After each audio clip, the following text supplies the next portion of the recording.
Voilà de. Marc ployé de l'eau, man. De m'avait le mundo no la. Elle a dit nam lo. E po ya gbon avia. So ni so yo gbe apple na lo fo ge myan ko ngba ba pe na mo re. Ah, wo mo ju ichompe. Ah. Mo ju ichompe. Tachi mi tachi de ku ko de. O ko chon ka tan duro re ko ti yire yin ka. Oh, mbe ayo ma ba pere nti wa. O wa ga no fu pe ma. Ah. Nya pe mi ono don ti e. Nene me bu. Ah. Ya jo ho me ko jo ye na nu ko ta me no le ke peta. Ila. Wa we ma gbagban tu. Ila no ma je chikere no ni ma je chikere la na je chikere na nyane de ma je chika de da kata le taji kura de ajo jina la gbena tu ali vina mare aiko ali ya aiko ya ngai banya de bien nyao ba ma bio nyada ma bien ke bien wori aje shinchan ami mai kwa duna intonye owo nyanglo na aiko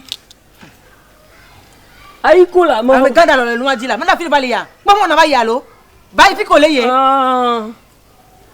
avovo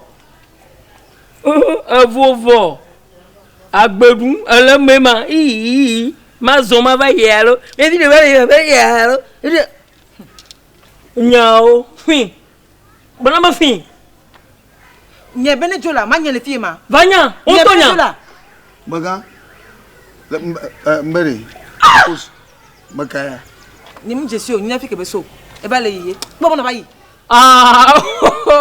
Yesu Christ pluvio ma jesi mo akos agba ma ka jesi mo akos makaya changba harame makaya agba ma ka jesi mo akos yeah, mke on to ku han. Ba ka bien mo lo. Ngba hell. Ni ma lo no kiri kan to ngba hell. Asidun lo mo ni ma. Ngba hell.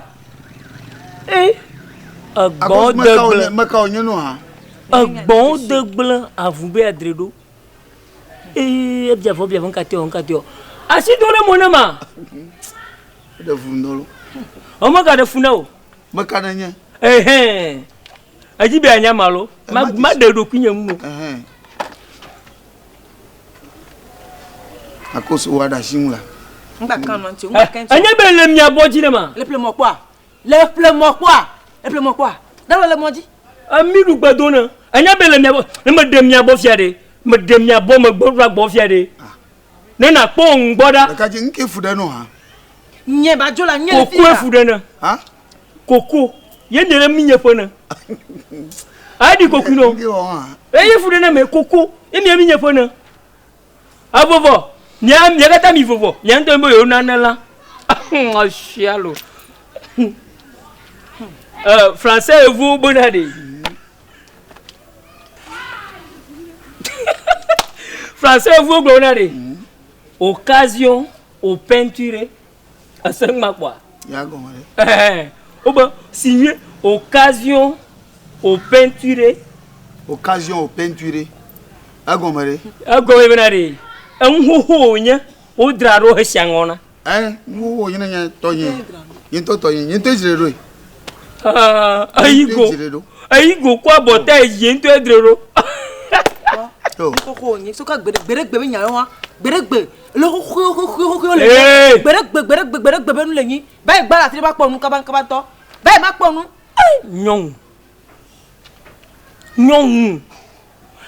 ne me vonyon la gbe ma chichi golo no funu maga de kaje ma fi de yima bala baye nye ba fi ate pe yima la mo bo won pe ba yima tanga yen to va ma we blog na ma joa cho an pe na mi vovo ne ta mi aboko iglojo po wa ma na nya ka fla o ma na nya o nsu ho ya de so dra pa mu a o ntu ho ya de so anye ko a maka pa mo la wo mo nya gbona ngba ti olo nto ngba so wa ma si du go jare gboro ngba ba hell le kan yin yawa na wa mo nyo wa si ba gbe na poda enyo wo gbogbo de kemle gbo mu fo so kemle gbo a gbogbo gana la wa ma de nde mo nu taga ko si ba gbonyu ni o se be gba wa na mo pa ko o nwo na gbla ko na ko ji mo na gbla ko ji to ya devie alieva ko ne kpɔ katapila kɔn na agba ye me kɔ ye me gudu agba de me gudu agba lo me gudu si gudu mia me gudu ngɔtɔ gudu a koto me afi tɔ dze ngɔdɔ ma tɔ me gudu kui ye me da de do ne me edo ali tsa me tuya tri tɔ de bubu ɔ me bena de. Mbere nke fude no nke wo. Aga biaka akplolui. Wow, wa mdaji. Hoga ya ya kwa gbo ga klo fufia kwa bo. Nungsi ala papa via chez nous a dit makbora. Baka yo mo le papa via. Wa nge me to bi via. Me papa via nya. Me de soda pour ma via la chi. Amega bonula. Afime.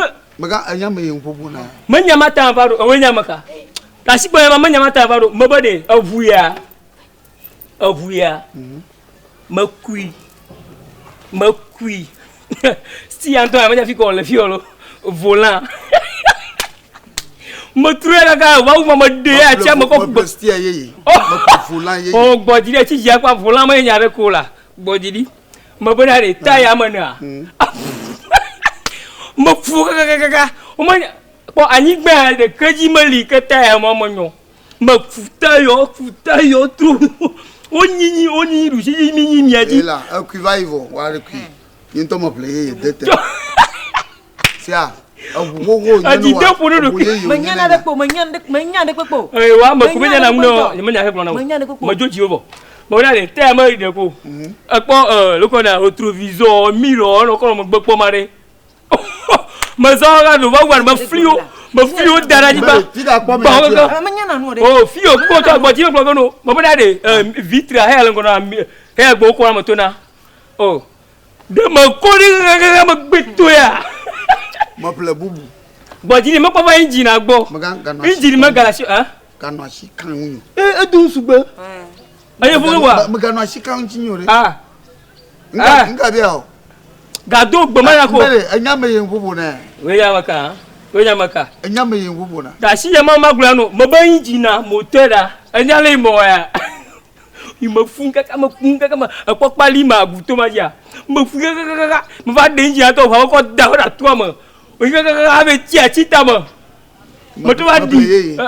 Me bleye. Inji wa ga inji plaka. Inji yeye me ble fifile. Ayi pele ka je ma juro wa. Anya. We apa? Ayi ne pele ma juro. Awu ho ya. Edru kike. Wo ho ya dira no shangona. Occasion au peinture. Oh. Et n'ayant occasion de peinturer n'ayant niento me pogbo me ple bouye me ple ta yeye me ple mouchang m'oubli bois kata me ple yeye niento yeye occasion au peinture n'ayant occasion de peinturer nem dro atoma fia anya nyama vai ma ai pa mo na ya ok donc me jima na nyaba awia agba a condemn tia yo niento ekwe agba bo boy menera. Amda servia, amda como se fuma. Mais au musendo. Boya kamutora. Amda sema. Ojida. Kabanto. Boya kam. Ah, nyonga de ni nchudo kogari. Ni po mabli bo mi alankudo. Amanya na no la. Para mo. Dira moji. Kemele gbo mo vo so. Wa gbo. Boy, so ya, so you carry mo wi. So le mo we, le mo kwia. Bo, si asro ma ba kwira pora. Ada fundolo. Mbere, nkawe mo ha. Manyana ngola. O ha gbedi do ko de. Sombona. Baka. Sombona. Va. So yin bona. Olivier do wanye blanc. Jero nye blanc. Ajo blanc ya bojo fujujo. Ah, tika ha po mo chu ha. Gbedi do. Abana, yema.